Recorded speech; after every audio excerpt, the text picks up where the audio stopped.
من الشیطان اللعین الرجیم بسم اللہ الرحمن الرحیم الحمد للہ رب العالمین والصلاة والسلام والتحیۃ والاکرام علی سیدنا و نبینا و شفیع ذنوبنا و طبیب نفوسنا رحمت للعالمین ابی القاسم مصطفیٰ محمد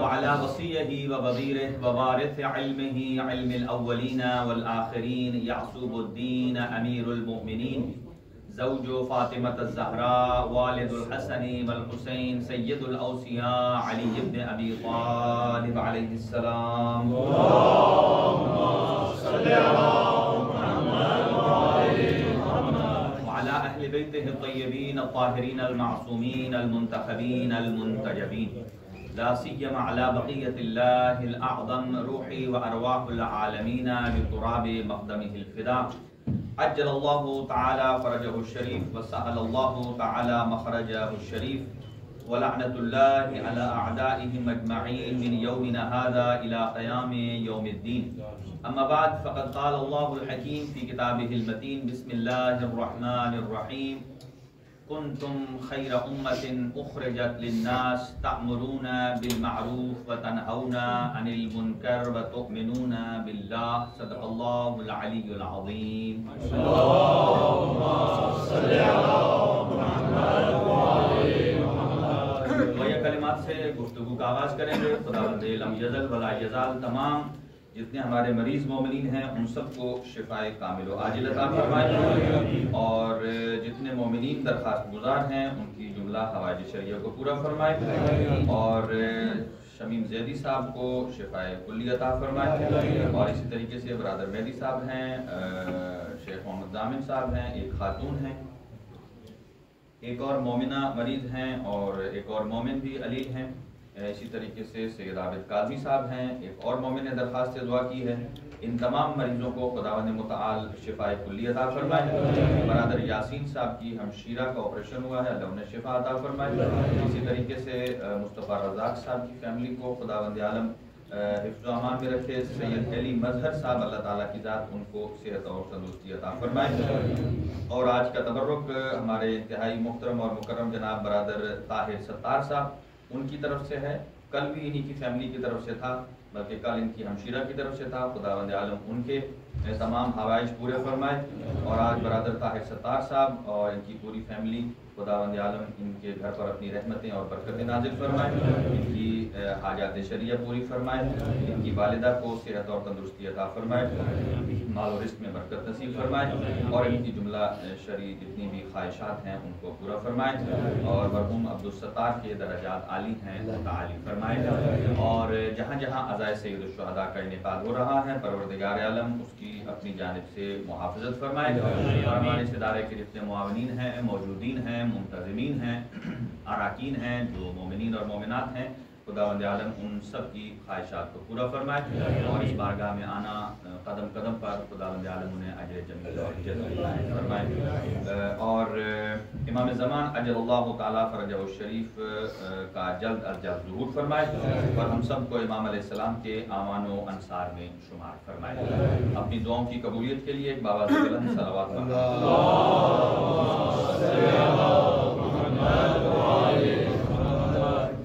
حاضرین گرامی اکابر, گزشتہ سے پیوستہ اپنی گفتگو کو آگے مرحلے میں ہم بڑھائیں گے آج, اور کچھ مطالب کا میں نے انتخاب کیا ہے. آپ حضرات کی پرکشش سماعتوں کی نظر کروں گا ان کو, اور گفتگو ہے امر بالمعروف اور نہی عن المنکر. یہی وہ ایک سلوگن ہے, یہی وہ ایک نعرہ ہے, یہی وہ ایک مرکزی نقطہ ہے کہ جس پر سید الشہداء امام حسین علیہ السلام نے اپنی پوری اس موومنٹ کا آغاز کیا ہے. یعنی بیس ہے, یہ بنیاد ہے. اور آج ہم کوشش کریں گے یہ بتانے کے لیے کہ سید الشہداء نے یہ کیوں نہیں فرمایا کہ میں نماز کے لیے نکل رہا ہوں, یہ کیوں نہیں فرمایا میں روزے کی بقا کے لیے نکل رہا ہوں.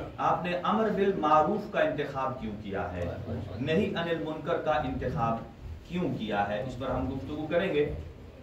اور سب سے پہلے آپ کی خدمت میں یہ گزارش ہے کہ امر بالمعروف اور نہی عن المنکر خداوند عالم ارشاد فرماتا ہے کہ آپ بہترین امت ہیں، کنتم خیر امت اخرجت للناس، کہ جن کو لوگوں کے لیے لایا گیا ہے، نکالا گیا ہے.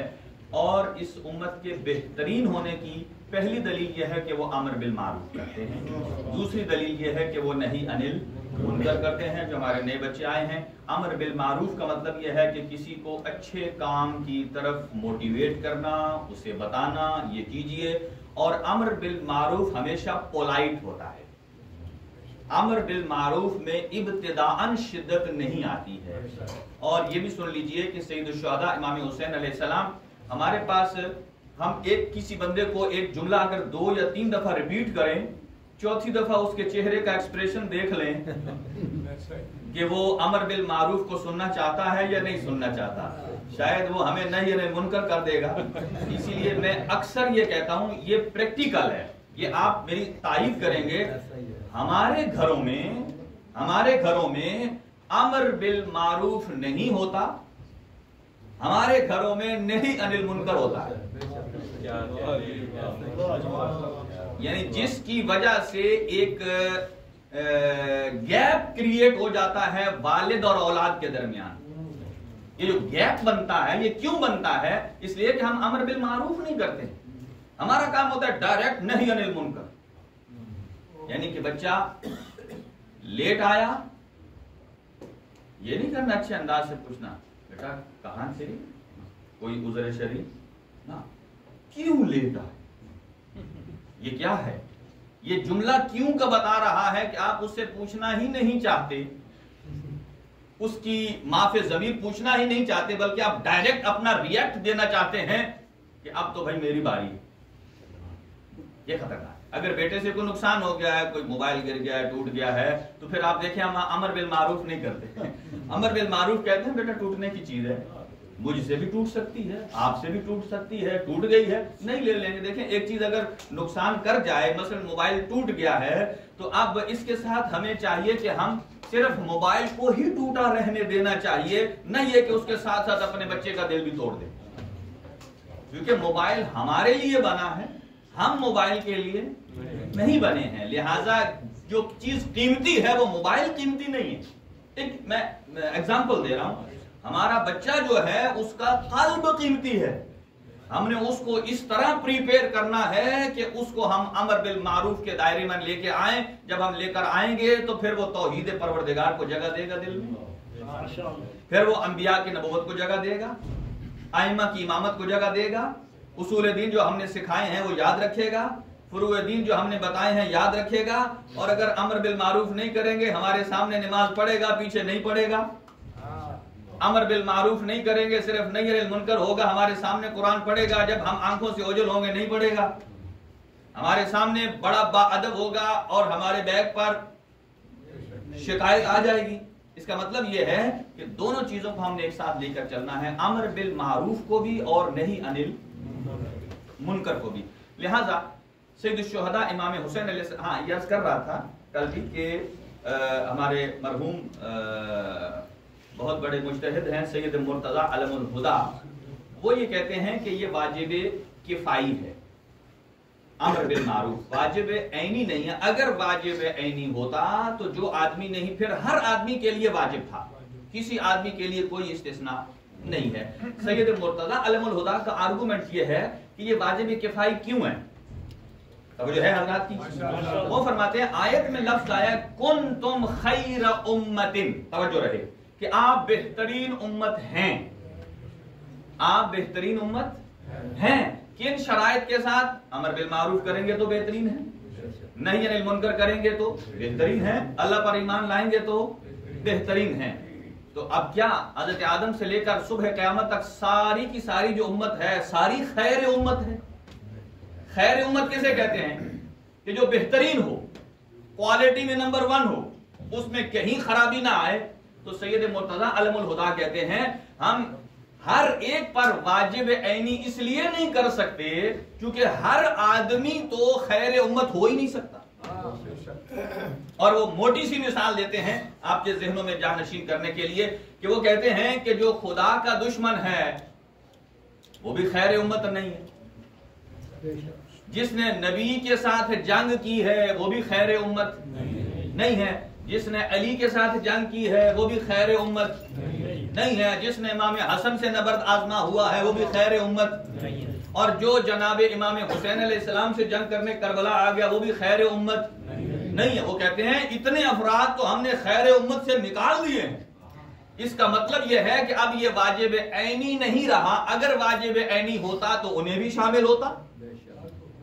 اس کا مطلب یہ ہے کنتم خیر امت میں سے اچھے کا انتخاب کیا گیا ہے، اور وہ منتخب حضرات خیر امت ہیں، وہی خیر امت ہیں کہ جن کے وجود سے دوسروں کو خیر ملتی ہے۔ اور کہتے ہیں کنتم خیر امت کا بہترین مصداق چہاردہ معصومین علیہ السلام کی شخصیات، کہ جن کی زندگی کا ہر ایک قول، ہر عمل، تقریر، سب کچھ خیر امت ہے۔ لہذا امر بالمعروف انتہائی ضروری ہے۔ اب دیکھیے کیوں نہیں فرمایا کہ نماز کو بچانے کے لیے نہیں گیا۔ یہ جو قول ہم نقل کرتے ہیں نا علامہ معین الدین اجمیری کا کہ شاہ است حسین، سب کو آتا ہے، بادشاہ است حسین، آگے کیا ہے، دین است حسین، دین پناہ است حسین، یعنی امام حسین دین ہے کمپلیٹ، اور پھر وہ کہتے ہیں دین پناہ است حسین۔ اگر دین کو کسی نے پناہ دی ہے تو وہ، یعنی پناہ میں آنے کا مطلب کیا ہے، کسی کے حصار میں آ جانا، وہ ان کی سیکیورٹی میں آ گیا۔ اگر دین کو سیکیور کیا ہے تو سید الشہداء نے کیا ہے۔ اور آگے جملے میں کیا کہتے ہیں، سرداد نہ داد دست۔ سرداد کا معنی سر دے دیا لیکن ہاتھ نہیں دیا، سرداد نہ داد دست، در دست یزید کے ہاتھ میں ہاتھ نہیں دیا۔ اس کا مطلب کیا ہے، بیعت نہیں کی۔ اور آخر میں کیا کہتے ہیں، حقا کے بنا، اب سنیے، حقا کے بنا لا الہ است حسین، حسین کو آپ یہاں حسین کی جگہ کربلا رکھ دیجئے کیونکہ حسین مخصوص ہے سید الشہداء کے ساتھ۔ حقا کے بنا لا الہ است حسین، اگر حسین نہ ہو تو لا الہ الا اللہ کی بنیاد نہیں ہے۔ اور دوسرے الفاظ میں کہوں، اگر کربلا بپا نہ ہو تو لا الہ الا اللہ کا وجود نہیں ہے۔ یہ بات ہم نے غیر معصوم سے ثابت کی ہے۔ بے شک آپ نے بڑے اچھے انداز سے سماعت کی ہے، معروف جملہ ہے، لیکن معین الدین اجمیری کوئی معصوم نہیں ہے۔ لیکن اب آئیے قرآن اور دروازہ عصمت سے ہمیں کیا ملتا ہے کہ امر بالمعروف کتنی بڑی چھتری کا نام ہے، کتنی بڑی چیز کا نام ہے۔ سنیے، آہستہ آہستہ گریجولی ہم بڑھتے ہیں۔ معروف کسے کہتے ہیں، وہ چیز جانی پہچانی جائے، اور منکر ہم بھی کہتے ہیں نا، منکر رسالت، منکر توحید۔ منکر کا معنی کیا ہے، انکار کرنا۔ اسی طرح معروف فعل لازم سے نکلا ہے کہ عارف یعرف سے ہے معروف۔ عارف اسے کہتے ہیں جو جاننے والا ہو، عارف جسے کہتے ہیں عارف باللہ، فلاں آدمی اللہ کا بڑا عارف ہے، عارف باللہ۔ معروف جس چیز کو جانا جائے، کہتے ہیں نا، یہ بات میں آپ کو بتانا چاہتا ہوں لیکن آپ کو پہلے سے ہی معلوم ہے۔ معلوم کا دوسرا نام ہے معروف، آپ کے نزدیک شہرت یافتہ ہے۔ اس کا اپوزٹ کیا ہے، منکر۔ یہ باب افعال سے ہے، انکرا، جو عربی گرامر جانتے ہیں، انکرا ینکر انکارن، یعنی انکار کا مطلب یہ ہوتا ہے کہ کسی چیز کو ریفیوز کر دینا، آپ اس کو ایکسپٹ نہیں کرتے ہیں۔ اس سے منکر کاف کے نیچے زیر لگائیں گے تو اس کا معنی ہے انکار کرنے والا، منکر انکار کرنے والا، اور کاف کے اوپر زبر لگائیں تو یہ ہے منکر، جس چیز کا انکار کیا جائے۔ یہ بات یاد رکھیے، کئی افراد جو ہیں اسی لیے کہا گیا امر بالمعروف اسے کرنا چاہیے جس سے پہلے پتا ہو کہ معروف کیا ہے اور منکر کیا ہے، کہ ایسا نہ ہو وہ تبلیغ تو کر رہا ہے لیکن منکر کو منکر کہہ رہا ہے، غلط ہو جائے گا۔ یہ منکر کو منکر کہہ رہا ہے تو غلط ہو جائے گا۔ معروف کے مقابل فعل جو مفعول کے مقابل میں مفعول آ رہا ہے، یعنی کہ اسے پہلے عالم ہونا چاہیے کہ معروف کیا ہے اور منکر کیا ہے، منکرات کیا ہیں۔ لہذا معروف شرعی اور فقہی اصطلاح میں کیا ہے، شرعی اور فقہی اصطلاح میں یہ ہے ہر وہ کام جو شریعت کے نزدیک اور عقل سلیم کے نزدیک جائز ہو، شریعت کے نزدیک اور عقل کے نزدیک درست ہو، یہ پہلا مرحلہ ہے۔ اس کا اوپر کا مرحلہ یہ ہے جائز ہونے کے ساتھ ساتھ اس چیز کے ساتھ ہم اللہ کا تقرب حاصل کریں۔ کیا کریں؟ اللہ کا تقرب حاصل کریں۔ ہم کیا کہ یہ جو ہم ماتم کرتے ہیں، نوخانی ہوتی ہے، یہ صرف اپنی زبان کی تشفی کے لیے، یا ماتم جو کرتے ہیں یہ ہمیں اپنے دل کو سیراب کرنے کے لیے؟ نہیں، اس کے ساتھ ساتھ ایک اور مطلب ہی جوڑ دیجئے، تقرب اللہ۔ ماتم کرتا ہوں قربتاً اللہ، مجلس پڑھتا ہوں قربتاً اللہ، مجلس سنتا ہوں قربتاً، فلم بناتا ہوں قربتاً اللہ، نیاز کھاتا ہوں، نیاز بناتا ہوں، نیاز میں خرچ کرتا ہوں۔ آپ اندازہ لگائیے عزاداری کا محور اور مرکز ہے قربتاً نعرہ تکبیر، نعرہ رسالت، نعرہ حیدری۔ عزاداری کے محور اور مرکز کا نام کیا ہے؟ قربتاً اللہ۔ اور جو چیز قربتاً اللہ جس سے سکپ ہو جائے، سمجھ لیجئے وہ بیٹھا تو عزاداری میں ہے لیکن عزادار نہیں۔ جیسے ایک آدمی وضو کر کے مصلی عبادت پر بیٹھ جائے، پوری نماز صحیح پڑھے، قربتاً اللہ نہ کہے، آپ سمجھے مصلی پر بیٹھا ہے لیکن گناہ کر رہا ہے۔ ایسا ہی یعنی مرکز۔ دیکھیں عبادت دو قسم کی عبادتیں، ایک ہوتی عبادت تعبدی، توجہ رہے، مطلب گاڑا تو نہیں ہو رہا، گاڑا ہو رہا ہے تو ہم اسے تھوڑا لائٹ کر لیں، کیونکہ مکتب تشیع کیا ہے؟ دیکھیں ہم ان اصطلاحات سے اگر واقف نہیں ہوں گے، دیکھیں آج سائنس میں جتنی نئی اصطلاحات آتی ہیں، جو میڈیکل سائنس میں اسٹوڈنٹ جاتے ہیں ان کو پتا ہے، وہ سارا دن ضائع کر دیتے ہیں، رات بلکہ ضائع نہیں کرتے، میں ان سے معافی چاہتا ہوں، بلکہ وہ اسے صرف کرتے ہیں۔ کس لیے؟ ہڈیوں کے نام یاد کرتے ہیں، کولو کی ہڈی یہ، کونی کی ہڈی یہ، ایک ہاتھ کے اندر جتنی ہڈیاں ان کے الگ الگ نام ہیں، کھوپڑی کی ہڈی الگ۔ اب یہ ہو سکتا ہے ہم کے بچے کو بھائی میڈیکل بھی پڑھو، لیکن چونکہ ہڈیوں کے نام مشکل ہیں کوئی ضرورت نہیں، ایسا ہو سکتا ہے؟ اب اندازہ لگائیے حسین ابن علی کی تو وہ یونیورسٹی ہے کہ جس میں یہ نہیں بتایا جاتا کہ ہڈیاں کیا فنکشن کرتی ہیں، بلکہ حسین ابن علی یہ بتاتے ہیں کہ اللہ نے اس ہڈی کو کس مقصد کے لیے،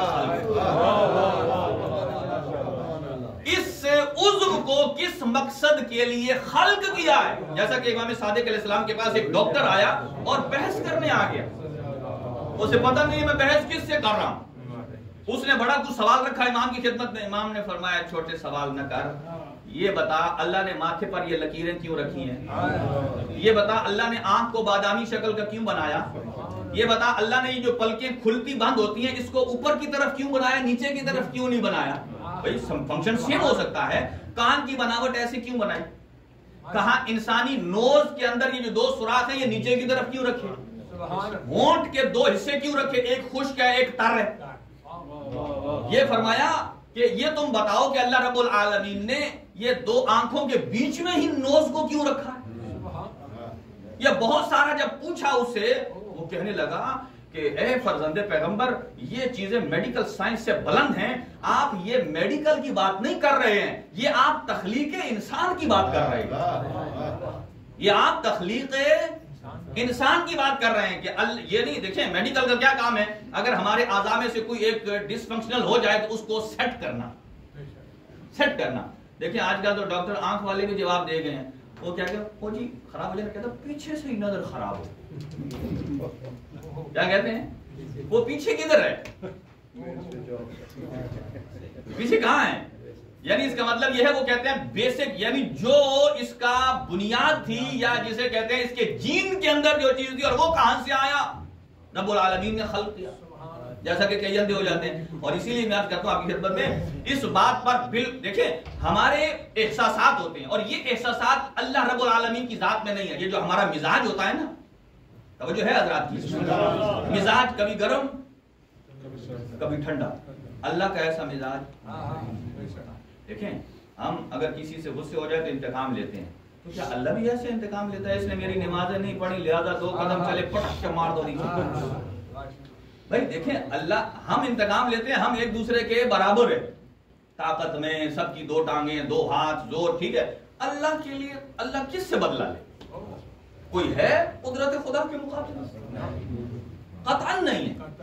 لہذا یہ مزاج ایسا ہے کہ ہم جب دیکھتے ہیں تو ہمیں افسوس ہوتا ہے کسی پر، مثلا ہم کسی نابینا کو دیکھتے ہیں، او یار، چلو خود آنکھیں ضائع ہوں وہ اور بات ہے، جو پیدائشی ہی مادر زاد ہو نابینا، آپ اور ہم کیا بولیں گے؟ ہم کہیں گے او بھائی، کئی لوگ کفران نعمت کرتے ہیں یہاں، وہ کہتے ہیں کہ بھائی اللہ تعالیٰ نے جو ہے نا، ہاں یہ کر، اسے کہتے ہیں کفران نعمت، یعنی نعمت کا انکار کر دینا۔ آپ کو کیا معلوم کہ مصلحت خدا کیا ہے؟ اس کی آنکھیں دینے میں ہے یا نہ دینے میں ہے؟ اب ایک بات عرض کرتا ہوں، آ گئی ہے، حضرت موسیٰ علیہ السلام جو ہیں وہ انہوں نے ایک جگہ جا رہے تھے، وہ دیکھا ایک پانی کا تالاب سا ہے، بات یاد رہے، امر بالمعروف، جوہر سا تھا، تو کیا دیکھا کہ بچے نہا رہے ہیں اس کے اندر، اور ایک نابینا تھا اور سارے اس کے ساتھ کھیلتے، اور آپ کو پتہ ہے نابینے کی حس بڑی تیز ہوتی ہے، ایک نابینا ابو بصیر بھی ہے، ابو بصیر اسے کہتے ہیں بصارت کا باپ، لیکن ہے آنکھوں سے محروم۔ یہ 2 چیزیں دیکھ لیجئے، ہے آنکھوں کے بغیر لیکن نام کیا ہے؟ ابو بصیر، بصارت کا باپ، یعنی اس کے برابر کوئی بھی نہیں۔ کسی نے اس کا امتحان لیا، امام اس کے پیچھے کھڑے تھے سائٹ پر، تو کسی نے پوچھا تو امام سے کتنی محبت کرتا ہے؟ کہا دل و جان سے۔ کہا کیسے؟ بتا تیرے امام کدھر ہے؟ اس نے تھوڑی دیر یہاں ایسے اسمائل کیا، جیسے کہتے ہیں نا خوشبو سی سونگی، سونگ کر کہتا ہے ہاں ہونا ابن رسول اللہ، اس جگہ ہے فرزند پیغمبر۔ کسی نے پوچھا کہ تجھے کیا پتا کیسے؟ اس نے کہا یہی تو فرق ہے تم میں اور ہم میں، تم آنکھوں پر بھروسہ کرتے ہو اور ہم دل پر بھروسہ کرتے ہیں۔ میں نے خوشبو یہ امام کو محسوس کر لیا ہے کہ فرزند پیغمبر یہاں۔ اب اندازہ لگا اگر آج بار میں آقا آ جائیں اور ہم سے تو پوچھے بتا تیرا امام کہاں ہے، اور ہم سارے آنکھوں والے ہیں، تو جوہر کے اندر توجہ رہے، سارے نہا رہے تھے، تو وہ اس نابینے کو بار بار سارے تھوڑی دیر ڈبوتے، جیسے لڑکے مذاق میں کرتے ہیں، تھوڑی دیر اسے سر پانی کے نیچے کیا، پھر چھوڑ دیا، سر پانی کے نیچے چھوڑ دیا۔ حضرت موسیٰ نے کہا یا اللہ، میں دیکھ رہا ہوں اس کو کہ یہ بڑی دیر سے زیر اتاب ہے، ان کے آ رہا ہے، اس میں سب اس کے ساتھ کھیل رہے ہیں، اے اللہ اسے آنکھیں عطا، اے اللہ اسے، اب دیکھیے آپ کا اور ہمارا، بلکہ حضرت موسیٰ علیہ السلام تو ہم سے تو کہیں بلند ہیں، کلیم اللہ ہے، ان کے اندر احساس بہت ہے۔